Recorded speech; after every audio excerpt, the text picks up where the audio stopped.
Testing. Is that better? Good. Good afternoon, everybody, and welcome. I'm Councillor Lynn Stagg, Cabinet Member for Traffic and Transportation. Please be assured that we have put appropriate cleansing and social distancing measures in place to ensure that this meeting is undertaken in a COVID-secure manner. This has included a request for all attendees to have taken an LFD test within 48 hours of the meeting, the use of the NHS Track and Trace app or 10D logger, 2 metres social distancing, the wearing of masks when not seated, a one-way system in the Guildhall, and a temperature check upon arrival. I didn't notice having a temperature check actually, but there we are. Limited public seating has been made available. However, this meeting is also being webcast to allow the public to attend remotely if they so wish. Please be advised that the public seating area is not in view of the camera used to webcast this meeting. Can I please ask members to remain seated throughout the duration of the meeting and to wear a face covering unless seated. Please only use seats marked with a green circle. These seats have been allocated to ensure 2 metre social distancing. And some housekeeping information. If the continuous fire alarm sounds, please evacuate the room and public gallery by the stairway. Do not attempt to use a lift. Please assemble in the turning circle at the end of King Henry Street, past the University Park building. In order to comply with the Guildhall Trust Fire Marshal regulations, anyone who signed in at the Guildhall reception desk should sign out when leaving the building at the end of today's meeting. Everyone speaking via microphone be on camera, including those making deputations. Members of the press and public are also permitted to record the meeting on the understanding that it neither disrupts the meeting nor records those stating explicitly that they do not wish to be recorded. Please, can everyone use the microphones and remember to switch them off when they have finished. Right, introductions. So I've introduced myself. Councillor Heaney. I'm Councillor Graham Heaney. I'm a Labour Group spokesperson on traffic and transportation. Councillor Bosher. I'm Councillor Simon Bosher. I'm the Conservative spokesman for traffic and transportation. Mr Dobson, welcome. Thank you, Councillor Stagg. Mike Dobson, on the committee of the Friendsville Portsmouth Association, leading on traffic matters. Martin Lavers, Assistant Director for Regeneration, looking after infrastructure. Felicity? Yeah, sorry. Oh. Your camera's always on you when you've got Pardon? If the microphone's on, the camera's always on you. Right. Right, okay. Felicity. Felicity Tippery, Transport Planning Manager. Hayley Chivers, Strategic Transport Lead. Gareth James, Future Transport Zone Project Manager. Michelle Nove, Safer Travel Manager. Wayne Layton, I'm a Finance Manager. Jane Didino, Local Democracy Officer. Steve? Stephen Flynn, Principal Traffic Engineer. Paul Darlow, Traffic and Network Manager. Thank you. I believe there are no apologies, is that right, Jane? So we can go straight in, yes? Declarations of members' interest. Councillor Heaney, have you got any interest to declare? No interest to declare, no. Thank you. Councillor Bosher? None from me, Lynn. Thank you. Right, we go on to the first item then is the Old Portsmouth Area Traffic Study. Who's presenting this? And Steve, thank you. And then I'll come to you, Mr Dobson, to make a deputation afterwards. Thank you. This report is about the Old Portsmouth Area Traffic Study. The purpose of the report is to highlight and agree the findings of the Old Portsmouth Area Traffic Study and to seek approval to further develop identified highway interventions and conduct a review of related council policy as discussed in the study report.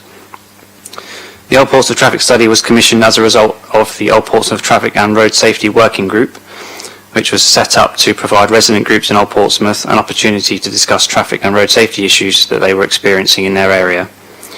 The traffic study was subsequently commissioned to establish the scale of the traffic issues raised in that working group and was undertaken in close conjunction with residents. The scope of the study and key areas of focus were agreed with the working group at the start of the project. The key theme areas identified for investigation were around speeding and traffic volume, lack of safe crossing facilities, and congestion around school pick-up and drop-off times. These were the three main areas that the study focused upon. However, congestion stemming from the White Link terminal and some road safety concerns at two nearby roundabout junctions were also included. The study report ultimately resolved to make several recommendations. First of all, once the report was agreed with the stakeholders, the report would be acknowledged formally by the member of Traffic and Transport at a cabinet meeting. Second, to progress with feasibility work to develop the schemes as recommended in the study report in conjunction with members of the working group. Third, to progress proposals for a school street at St Nicholas Street for St Jude's School to address the concerns around the traffic congestion and air quality. I should note that a trial period has subsequently been brought forward for that and ends on the 5th of November. Fourth, this report provides, the report provides an evidence base to support a bid to fund delivery of the identified interventions as detailed and in line with the schedule set out in the study report. Fifth, to undertake a review of existing policy related to speed measurement and analysis and pedestrian crossing assessment to reflect changes in national policy and best practice. Sixth, to review identified accident cluster at Cambridge Road roundabout and take action if necessary as soon as possible. And seventh, to pursue funding opportunities to implement safety measures at the Kings Road roundabout. The Cabinet report recommends that the findings of the report are acknowledged and agreed. It also recommends that authority to develop schemes in conjunction with residents and to pursue funding opportunities to implement the developed schemes is delegated to the Assistant Director for Transport. Thank you. Mr Dobson, would you like to make your deputation now? Yes, please. Thank you, Madam Chair, councillors and officers. I'm here to support this item. My purpose is to welcome the issue of this report and to thank all those who have worked so hard to complete it, despite the multiple challenges of shortage of staff, lack of resources and delays caused by COVID. FUPA notes that successive Cabinet members for Traffic and Transportation of different parties have commendably maintained the political initiative, and we appreciate the efforts behind the scenes of our ward councillors. In particular, I wish to highlight the sterling efforts of Mr Stephen Flynn in pulling together this report. There are several benefits. It shows the merit of taking a holistic approach to traffic problems instead of applying short-term piecemeal measures that create problems elsewhere. It engages the local community in working with the council to identify solutions, and it encourages outside scrutiny of the approaches, assumptions and assessment tools used by the council. When Councillor Elcombe was the Cabinet member, he suggested that if the working group was successful, it could be a suitable approach to use in other wards in the city. Councillor Fleming continued this policy. The delivery of the OPAT's report shows that community engagement will be key to success in other parts of the city where residents feel equally strongly that their communities are blighted by the dominance of congestion-creating and air-polluting motor traffic. It's worth recording the context of how this came about. The first meeting of the working group was over 6 years ago in the Duke of Buckingham Public House, where attendees could hear and see speeding traffic roaring up and down the high street and view for themselves the difficulties and dangers for pedestrians to cross the road. Initial work included several traffic surveys of varying reliability, and these were the catalyst for consideration of the methods and tools used by the council. What became apparent were the inconsistencies between how the council assessed the demand for extra capacity for motor traffic and how it assessed the need for infrastructure for vulnerable road users. Two brief examples. When PCC planners consider major developments, they automatically assume growth in demand for driving and so state a case for building more roads. This induces demand. But if you build more roads, you don't reduce congestion, you simply encourage more people to drive. But when the council considered requests for pedestrian crossings, the assessment method omitted consideration of potential growth in walking and merely counted the number of actual pedestrians, thus building the well-known principle of suppressed demand into the model. Similarly for traffic speeds, the meaningful criterion used by the Department for Transport and Highways Agency is free flow speed on the nation's roads, where periods of traffic congestion are excluded from the calculations. However, the method used by the council had included periods of congestion where traffic is crawling or even stationary, so lowering the average speed and undermining the case for traffic calming.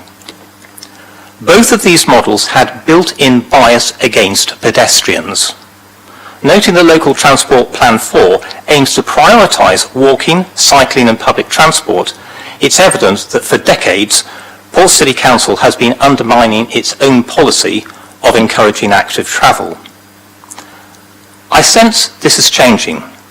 I applaud the frankness of officers in recognising that the purely quantitative methods need to be improved and to look for best practice in other authorities. Besides welcoming the report, it's important to note that much of the information collected was some time ago. Things are not static. A recent improvement is the welcome School Streets initiative for St Jude's Primary School. And also we look forward to the completion of the Shipwrights Way long distance path, something that should have been done in 2013. However, besides the long-standing problems of speeding, shortage of safe pedestrian crossing points, parking demand greater than on-street parking capacity, infrequent bus services, substandard traffic lanes, road traffic incident hotspots, congestion and risk of gridlock caused by queuing traffic for the Isle of Wight ferry, illegal parking often on pavement, and unnecessary and illegal engine idling, new problems have arisen. We fear increased rat running by highly polluting vehicles whose drivers seek to avoid the clean air zone charges. HGV deliveries to the Portsmouth Grammar School cause significant disturbance and hazards to Penny Street and Peacock Lane residents. And planning applications assume that the streets in Old Portsmouth have ample capacity to absorb extra parking demand. However, we've noticed several flaws in the assessment method recommended by the Planning Department. So we look forward to technical discussions with officers. To conclude, FUPA recognises that the delivery of this report is simply one stage, and there is a lot more to come, including design and public consultation. Please be assured that FUPA will continue to work with the Council to achieve the LTP4 vision that by reducing private car journeys where possible and prioritising everyday walking, cycling and public transport, Portsmouth will become a more pleasant, fairer and prosperous place to live, work and visit. Thank you very much. Thank you, Mr Dobson. Councillor Bosher, any questions, comments? No, I don't have any questions, to be quite honest. Make some comments later, though. Councillor Heaney? I had a couple of questions, actually. The reference to Cambridge Road in paragraph 4.3, Cambridge Road roundabout being identified as an area where there have been a number of cycle casualties. It says that there's a distinct cluster, which I think is interesting, and it says some additional signage has been commissioned as a short-term measure to address the identified clusters, with further study recommended to explore the options. I'm just wondering where that particular site sits within the assessment of cycle casualties and cycle danger, because clearly we have a number of sites in the city where cyclists have been at risk or reported near misses, and I'm just wondering where it sits within that and what sort of priority is given to dealing with the issues that have arisen as a result of the roundabout. Does anybody know that? Michelle, do you know? I'm afraid I don't know off the top of my head, but I can certainly get that information for you. Okay, that'd be really helpful, yeah. In relation to the other sites that we have been looking at for future funding, where that would sit within that list. Right, thank you. That would be really helpful, actually. Thank you. Anyone else? Paul, do you know? All I would say is that majority of the other roundabouts around the city have had some kind of attention. Either they've had substantial works with build-outs and lining, etc., or they've had the sort of be aware of cyclist signs put up on them, and this is one of the roundabouts that has now had that signage applied. Does that answer your question, Councillor Heaney, or would you like more detail? That's okay. I've got some more detail coming out, and Michelle's promised to provide some more answers about that. So that's right. The other question was, it was just one I asked at the briefing, and it was just that I looked through the report and I mentioned that it mentions the stakeholders, but we don't really get a list of who the stakeholders are. And I'm assuming, obviously, the White Link, the Grammar School, the residents group and so on, but we don't really know who all the stakeholders were, and I just wanted to, I did say it might be useful to have it there somewhere, so we actually know who has been consulted about this. Steve, you know that one, don't you? Yeah, I thought there wasn't a list at the briefing, and I've had another look through, and I must admit I did get this today, but I haven't a chance to look through that. I didn't see a list there, but... Apologies that was omitted. So we had FUPA, obviously, we had the Old Portsmouth and Gunwharf Quays Residents Association, the Spice Island Association, we had both schools, so the Grammar School and St Jude's, we had the local police and PCSOs involved, we had some involvement from Portsmouth Cathedral as well, as well as residents of St Nicholas Street and Poynings Place, and all the local ward members. Yeah, okay. I think it's fairly comprehensive. Yeah, thank you. Anything else? No comments? Okay. Councillor Bosher. Thank you very much, Lynn. Thank you, Mr Dobson, for your very eloquent deputation. I think I was involved in this with some workshops when I was a Cabinet member as well, so it's taken its time getting here, but I have to say it's a very thorough report. I think there are two issues. On the broader issue, listen to everything that Mr Dobson said, and it's very much Old Portsmouth-centric, because that's what we're looking at. But I could sit there and I could listen to it from a Drayton and Farlington point of view and think, that's true here, that's true there. And I think probably any ward councillor could probably follow those same sorts of principles listening to that deputation and think that applies in my ward. I can think of plenty of examples in my ward, this ward, that ward, where that is potentially applicable. So it will be interesting to see if this is some sort of template, because it clearly is in that respect, how it actually works through and how successful it is, and whether it is something that can be used for other areas of the city going forward, which will have similar, but obviously the geography and the layout will be different, but similar issues around what they're talking about. I mean, certainly when I came down from Farlington about 3 o'clock, I happen to have an infant school in my road. What a nightmare that was. I could have spent ages there with my camera phone taking pictures of illegally parked cars and sending them into the traffic wardens, to be quite frank with you. So I think it could be translated all the way through. I'm completely supportive of it. We know, and reference was made to the fact that it has been largely cross-party, primarily obviously Liberal Democrat and Conservative, because we've been the ones that have actually been the administration. So I would imagine that the Labour group are probably supportive of what we're looking to do here as well. I think from my aspect, I think the list of recommendations in 5.4 and the report that's going to come back, which is going to put costs against those, is going to be the interesting reports in that respect, and how we propose to actually fund it. But I appreciate that we've got to go through with this report, move this one forward before we can actually see how that sits, how much it's going to cost, because for every plan there is going to be a cost attached to it, and where that funding is actually going to come from. But initially, from my perspective, fully supportive of the report. Very thorough, very good report. Thank you. Thank you very much. Yes, congratulations to Steve. And I know it's not just you, Steve. I know there's other people as well, but I know you've headed up, and it's taken you 3 years of your time, I think, altogether. So congratulations and thank you. I think one of the things about Old Portsmouth, of course, it's a tourist destination as well, which doesn't help. It's not just your local traffic, is it? It's a honeypot, isn't it? So that does add to the problems. Right, I've got 3 recommendations. I've got so many papers here, I don't know which one is which. Pardon? Oh, sorry. I did ask you. Flashing my... You said... we were taking questions first. Oh, right, I'm sorry. My apologies.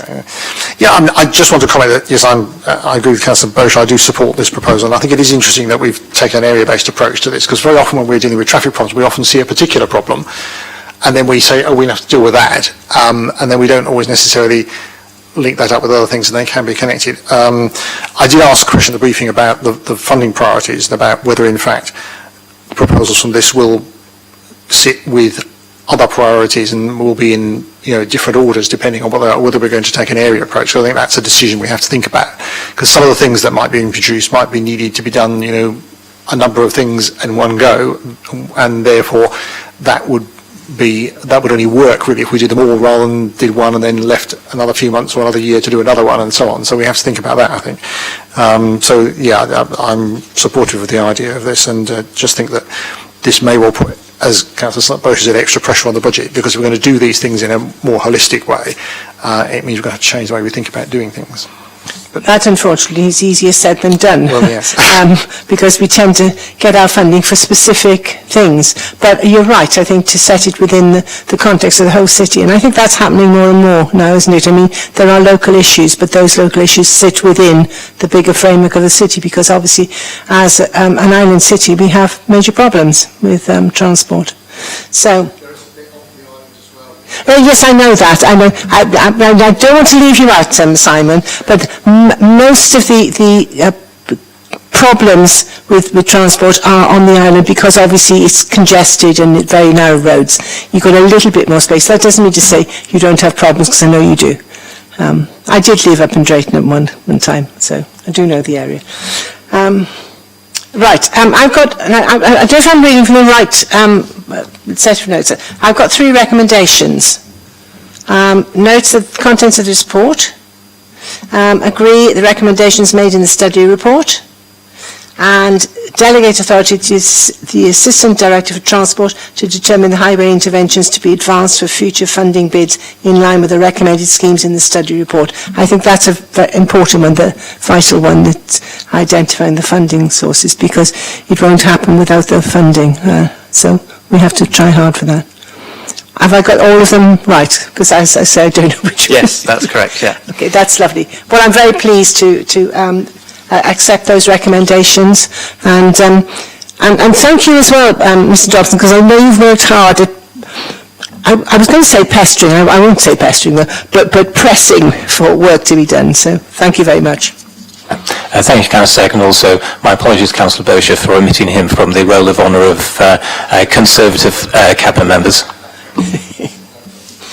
Right, the next item is the e-scooter interim update. Who's doing that? Oh, you, Felicity, right.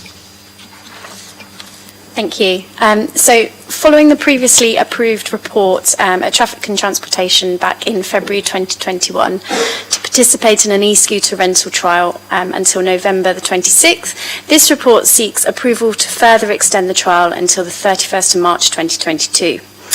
So to provide you with a little bit of background, on the 31st of July 2020, Solent Transport submitted a proposal to the Department of Transport asking for permission to operate an e-scooter rental trial in the Solent area.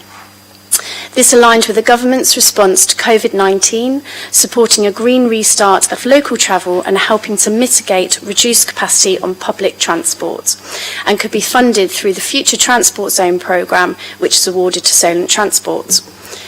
So while the DFT e-scooters trials were envisaged to be for 12 months, this was dependent on start dates, and the Isle of Wight scheme within Solent Transport was launched in November 2020, and this therefore triggered the 12-month trial period for the Solent region.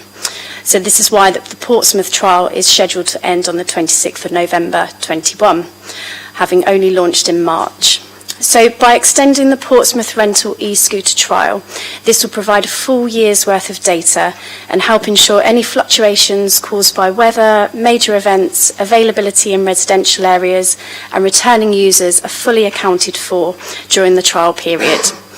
It's therefore recommended to the Cabinet Member for Traffic and Transportation today that firstly the approval of an extension to Portsmouth's participation in the trial is extended from the scheduled end date of the 26th of November to the 31st of March 2022.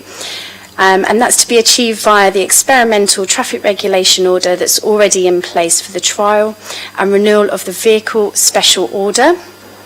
And secondly, agrees that if an extension is approved, a decision on whether to further extend to 30th of November 2022 to be taken at a further traffic and transportation meeting early in 2022. And that decision will be informed by further evidence that's gathered throughout the trial period. Thank you. Lovely, thank you, Felicity. Councillor Heaney.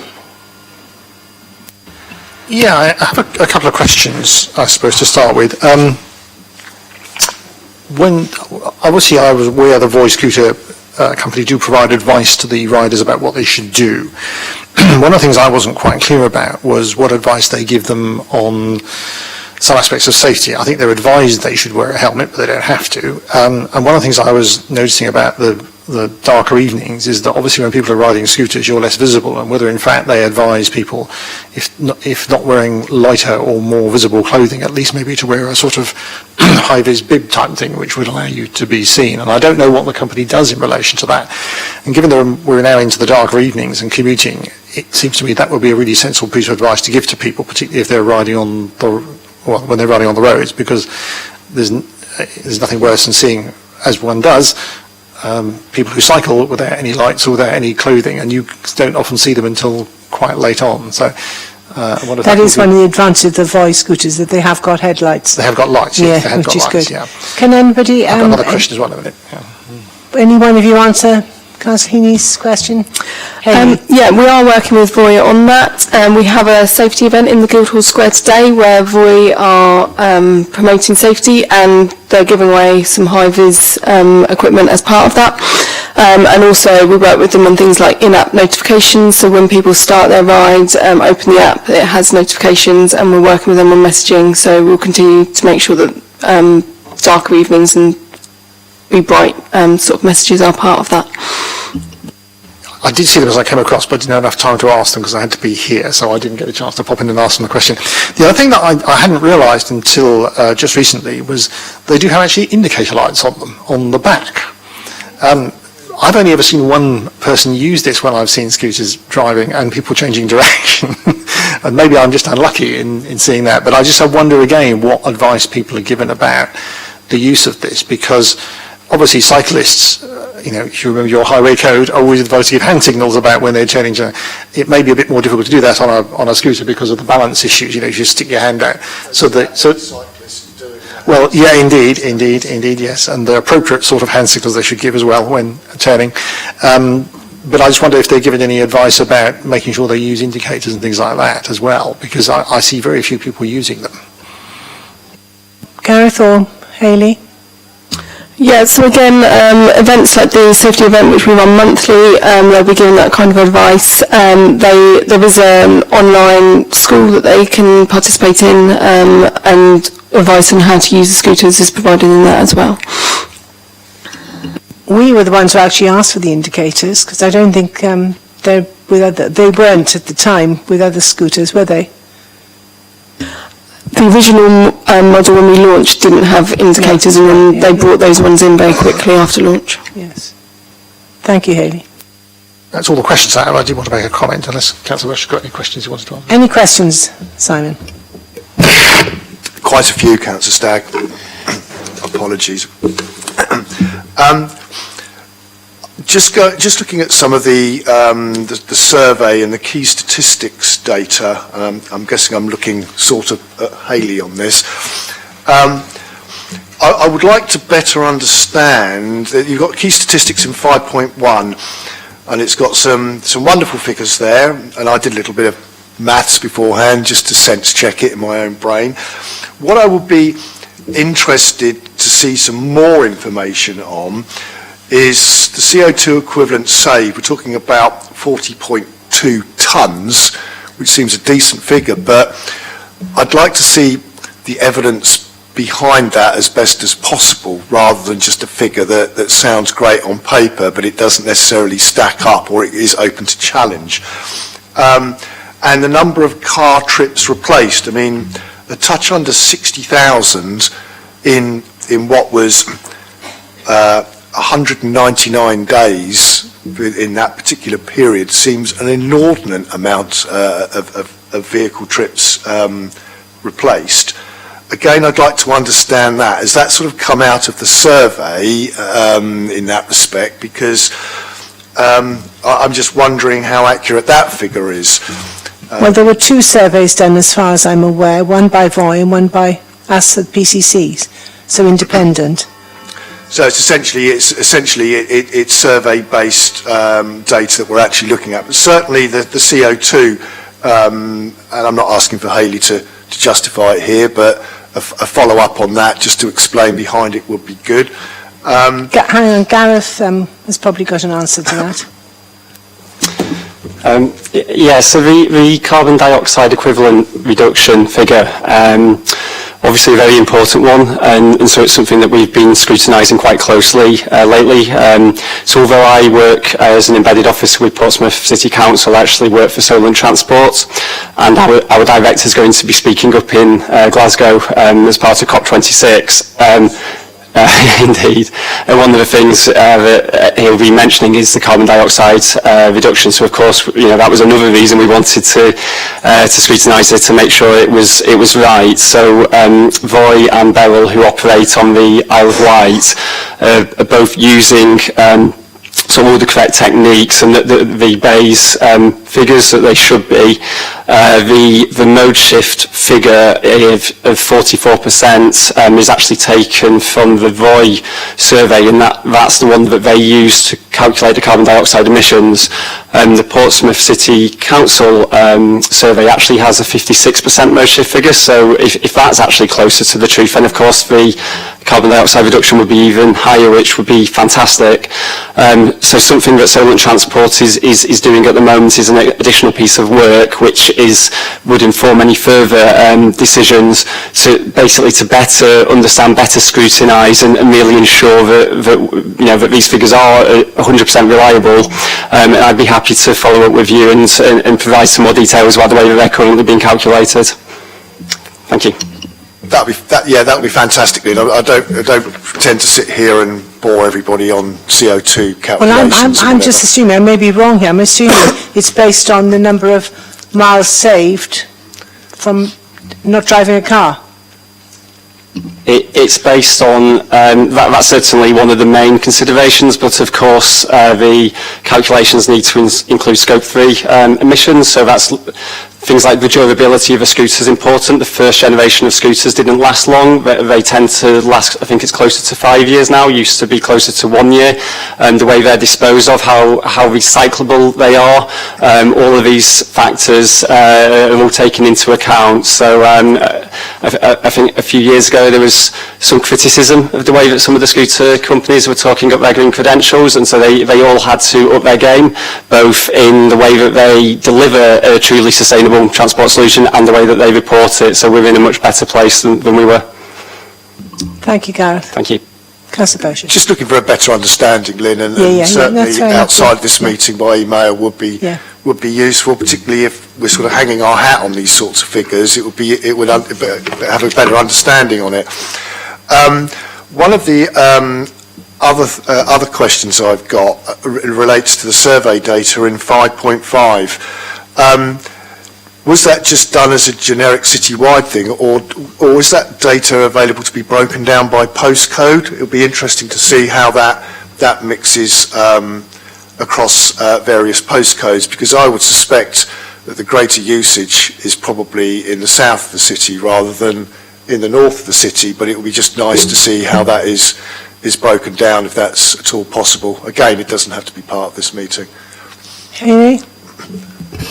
It's not something that's within the report provided to us by the research team, but we can go back to them and ask whether it can be broken down further into that, so we'll find out and let you know. Thank you. And another one that's popped up, we've got a lot of locations of scooter racks around the city that are, and that's been expanded out in a lot of instances. And again, I'd sort of be interested to know, and it sort of follows on a little bit from the postcode data, do we actually have, and we probably do through Voy, usage data where the popular locations are and where the ones are that aren't used? Because again, that would be interesting. And I guess there is an element of in my backyard, because we've had a rack that's appeared in a very strange place in Farlington, right on the Havant Road, Eastern Road junction, literally right on the corner there, which doesn't strike me as the best location, but I'm sure those scooters are collecting cobwebs because they don't appear to have been moved. So a better understanding of the location usage would be good, because again, I suspect that along the seafront in the south of the city, the Guildhall area and stuff like that, the usage is probably outstrips some of the areas in the north of the city 10 to 1. Gareth, you got any? So we do have usage data. I believe at the moment the most used parking node is the Hard Interchange, which actually kind of tallies nicely with some of the survey data that shows that often it's been used as a last mile for multi-modal trips. And indeed, I was speaking to a couple of the staff who were based at the Hard earlier and said that that was the case. The way that Voi have tended to at the moment, while it's still very much in the kind of the infancy of a trial, we're still some distance away from reaching that kind of critical mass that scooter operators would like to see, where scooters are going to be within a reasonable walking distance for most people in the city. So to some degree it has been a case of looking at where the opportunities exist, where there has been where there have been requests coming in, but as the trial matures it's now becoming more data driven. The draft scooter expansion strategy, which is Appendix A to this report, sets that out in more detail, and it's looking at things like where the app is being opened in parts of the city but there actually aren't any racks at the moment. Well, that could be an indicator that racks are needed there. I think it is potentially the case that there will always be a few racks that are less well used and maybe are sort of gathering cobwebs, so to speak, but we need to be careful that we don't have parts of the city where residents just don't have access to this service, and that we try to keep it equitable. But again, that's something that I'm happy to go into further detail with you by email or conversation in future to kind of explain a bit more the thinking behind all of that. Thank you. Absolutely no problem on that. Couple more. At one of the last briefings that we had on this, the number of complaints came up, and it transpired that all the complaints were actually coming from Voi ambassadors and not from members of the public. Has that figure substantially changed in its approach, or is it still all the Voi ambassadors that sort of go around with their little bomber jackets on? From what I know, it still tends to be more the Voi ambassadors because of the difficulty of getting accurate information from the public. If you've got a scooter going past you and the two people on it, you've got to try and get the number, the reference number, and it's very small. We've asked why if they could make it bigger, but because of the nature of the scooter, they can't. So, but they have said that, they said, I think in one of the last meetings we had, that if you can get, say, the first two letters or the first two numbers, whichever it might be, and the location where you saw this and the time, they can look through their records and not necessarily always, but they've got a better chance of actually finding out who could it possibly have been. That's the difficulty, because people have complained to me, and they've been driving past in the car, and the Voi scooter's gone the other way. You just can't get hold of the information. But I don't know.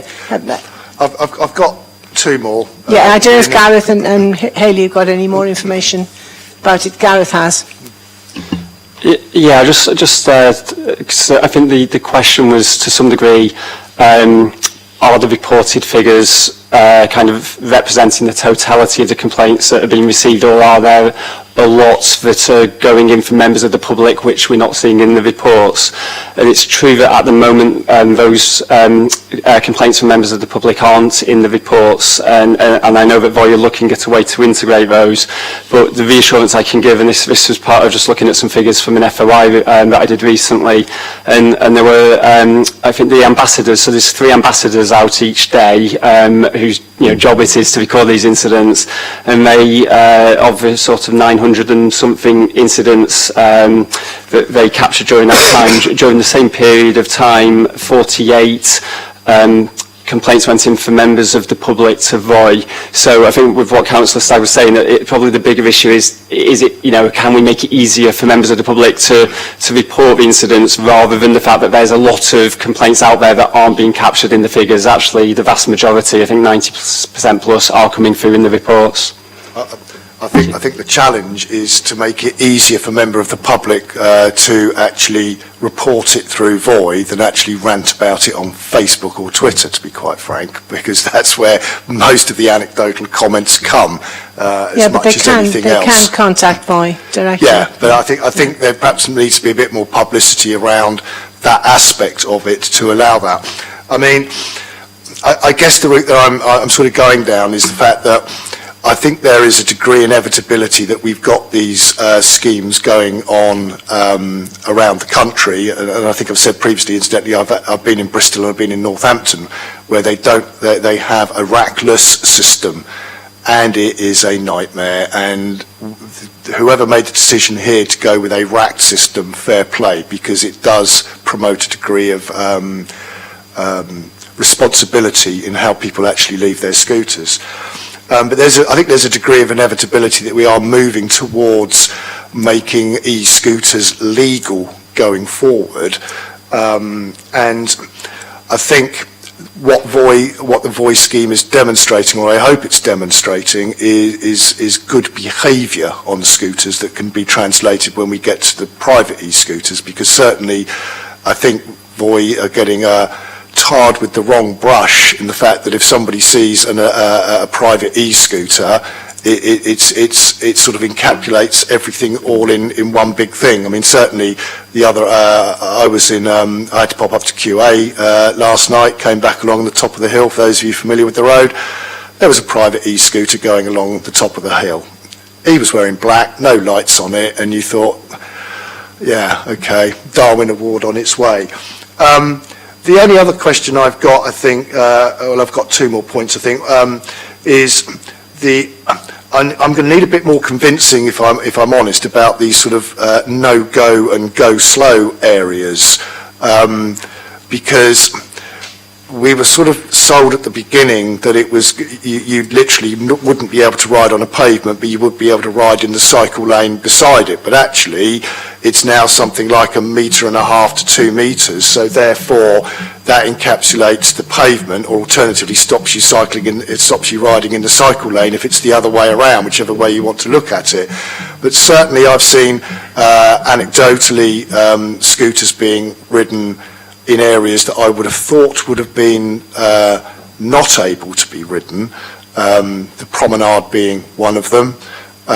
Certainly at the last council meeting when we all took a break, there were 3 or 4 lads on VOI scooters having great fun at high speed all around the Guildhall Square on them, and you thought that might have been a go slow area. So I want to have a better understanding of how that is dealt with and how that's enforced, because I'm not convinced it's completely working at this moment in time. Hayley? Yeah, so you're right, there are no ride zones and go slow zones in place. I think you've touched on the fact that the GPS is only accurate to probably approximately 8 metres, they say. So unfortunately, if the pavement is adjacent to a road, it can't be turned off on the pavement, because it would mean the scooters wouldn't be able to work on the road. The Guildhall Square is a go slow zone, so it is limited to 5 mile an hour across there. So yeah, any feedback on particular areas with issues we can take away and we can refine it. We're continually refining them with stakeholders and the public as they come in. Yeah, they have admitted that their GPS isn't as accurate as they would like it to be. Whether that will improve in time, I don't know. I would certainly hope it will do in that respect. And perhaps the last one is a suggestion that's sort of come out the top of my head, and it sort of comes along the lines of I think there is an inevitability that we're going to be going down the legal route with e-scooters at some point in the future, otherwise we wouldn't have all these schemes. What is the City Council and or VOI doing perhaps to engage with schools? Because clearly going forward the target audience is going to be more of that sort of age group than it is me, in all honesty. because a lot of the irresponsible scooter riding seems to be directed at the youth area where there's an excitement attached to these sorts of vehicles. We've got the safety pop-up outside now for people to have a little go on it, but maybe there needs to be something more around engagement with, certainly with some of the secondary schools and whatever, about good manners when it comes to e-scooter usage, in the same way that you used to do safe cycling type schemes and stuff like that, because I think there is an opportunity there, if we're going to go forward, that we're not going to end up with a Wild West scenario that we possibly could have with e-scooters flying everywhere, is to try and instill a bit of good behaviour. I think the problem is that the voice scooters, you've got to be 18 before you can ride it. So but if you took that into secondary schools, by the time they got to 18, they'd have forgotten all about it. They'd probably forgotten it by next week, let alone. I think there's always an education College, places like aspect that, to it yes. as well. Hayley, did you want to say something? So we are working with our communications team to do that promotion. We're aware of the younger demographic using the scooters, so we are using social media such as TikTok to promote videos that will target that demographic more so. But yeah, you have to be 18, so we haven't gone specifically to schools at this point. And having said all that, I do support the extension. What about you, Councillor Healy? Yes, I think the extension should be supported. I mean, I think we do need a full year trial of it, and I think we need to see whether there's any change in usage with the winter weather and so on. So a whole year trial would be valuable. I mean, I think we do have some challenges still with the way in which people use them. The riders realising their vehicles, and you should actually behave on the road as you would as if you were driving, and making sure people know where you're going. You're small, you're vulnerable, and so on. I think the perception thing is interesting from the surveys as well. The non-trial users think their problems are more than the benefits, but the users think the opposite. And we do have an issue, I think, that we're going to, in convincing people who don't use them, and I suspect a majority of people won't use them. So I think we have to think about how we're going to deal with that. Because I think Councillor Roche is quite right, is the voice scooters do get lumped in with the private e-scooters, and people see an e-scooter and think, oh, it's because of the trial, and that's not fair. But of course, unfortunately, people don't always realise that. And they also, I think that the voice scooter trial sort of appears to give a license to people to use the private ones, which of course it doesn't, but that's what some people think. I did discuss this with the colleges over the summer, Portsmouth and Highbury, of course, are now amalgamated, and also with the police. The difficulty we have at the moment about education, because I raised this issue about safety, etc., is that the majority of the ones that are used in colleges are private, and they are a problem. They shouldn't be ridden. If we had a situation where they were legal, then of course we could do more on advice and more on control, because the colleges could have some control over where they were placed and so on. I mean, I understand they were. I haven't checked with them since the term began because I've been a bit busy, but they were effectively going to say they were going to ban them on the campus because they were just dumping them all over the place, in corridors as well, apparently, as far as I was told. So we need to think about that later. I may have mentioned this before, but when I was at school, you weren't allowed to bring your cycle until you'd done the cycle proficiency test. So something like that has got to be introduced if we're going to have these things as legal, that people shouldn't just be able to pick them up and ride them. They have to know the rules, and particularly younger people, because they need to learn those things. I think we've still got a bit of a way to go. But I was very, very sceptical of these when I first heard of them. I just thought they were toys for boys, is one of the things I think I said. I recognise that they do have a real benefit, and I've spoken to people who use them more regularly, and they do have a benefit. So I think it's worthwhile continuing with the trial, and then we can see where we go from there. Thank you. Yes, I just hope that the trials lead to proper legislation. How it's going to be enforced, I don't know. But I think it's legislation as well, not just for riders, but the actual quality of the scooters, because some of them are so flimsy, and that's one thing that's good about the Voi ones. They are really very solid, and I know you're vulnerable if you're on a scooter anyway, but if you ride properly, So I just hope it leads to legislation. So yes, I'm glad we're all in agreement. I'm happy to accept the recommendations. So that's approving the extension of the Portsmouth participation in the trial from the scheduled end date of the 26th of November to the 31st of March, and to be achieved via the experimental traffic regulation order, which is already in place, and renewal of the vehicle special order, VSO. And secondly, that if the extension is approved, a decision on whether to further extend it to the 30th of November 2022 will be taken at the next, early in 2022. And this decision will be informed by evidence gathered throughout the trial. So this is not an end to it. I mean, there's lots of gathering evidence all the way along the line. So I'm very pleased with that. Thank you, everybody. That was a quick meeting for transport.